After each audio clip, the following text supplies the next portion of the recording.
The flowers have all gone. Is there a beast more miserable than man? Animals suffer abject terror and pain more often than not at our hands. Yet their fear, loneliness, and depression are something quite other than our misery. We are never at a loss for flowery words to lament our fate. Our existential tragedy is our fall from grace.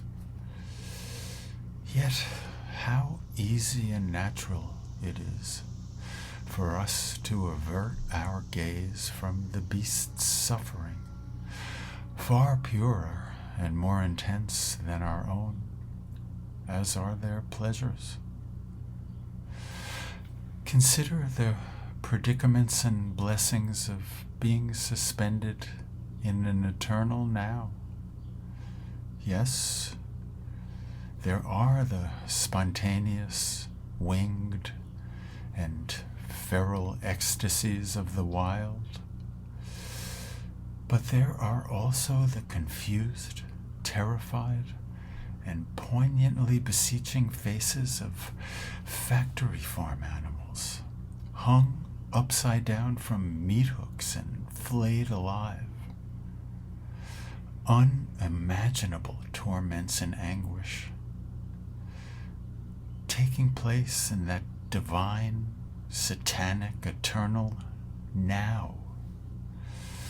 Moments which no clever human mental subterfuge or hospice nurse could ever assuage or palliate. Man's misery generates his narcissism, hubris, and, most ironically, his sadism, his fear of death, his supernatural notions, and his gods. Surprise, these gods of his own invention typically excuse and encourage all the aforementioned. We do ourselves a grave disservice ennobling the metaphysical breast beatings of this freak of evolution, this language-possessing, death-fearing creature, possessed of a perversely and accidentally overgrown forebrain with such misplaced words as misery and tragedy. They are better saved for being itself, the mystery of the world not at the core of existence, in which all of creation is strangled. If our happiest moment is, as Schopenhauer suggests, the one in which we drift off into the oblivion of sleep, should we not then extrapolate further and wish to be a flower, a plant, to exist in a pure, innocent, vegetative unconsciousness? Who amongst us would not trade all of history, all our ideals, art, complexity, and the dramas of life for a rapturously voluptuous state of ignorant bliss? Of course, dear listener, you of all people would never contemplate such an exchange, sitting as you do on your privileged perch of hard-won sophistication and civilization. Hold fast to this fantasy until that horrific, pulverizing moment in which you are transfixed in a flood of terror, orgasmic ecstasy, or the ghoulish proximity of death. That is, when you are free of the incessant nattering about morals, goals, achievements, and the tragedy of existence which the philosophers and theologians blather on and on about. How cosmically absurd that we have grown sufficiently grandiose and articulate to monopolize the heights of achievement and the depths of suffering as our own uniquely human province. I am not proud to be a man.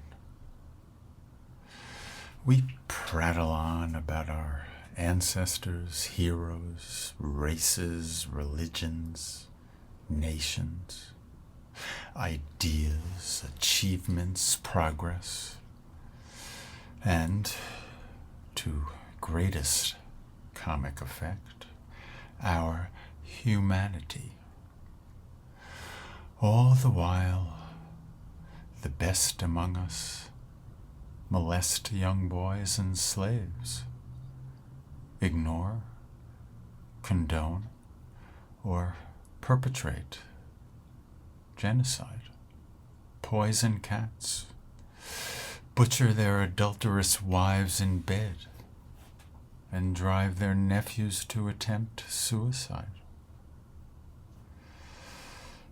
Oh, to be a noble bird of prey, bounded only by the horizon, to whom all human endeavor, our novels, our symphonies, our gadgets, are as nothing. To love, mate, and kill as wolves do. So unlike the neurotic, neutered, and ever eager to please travesties we have made of them.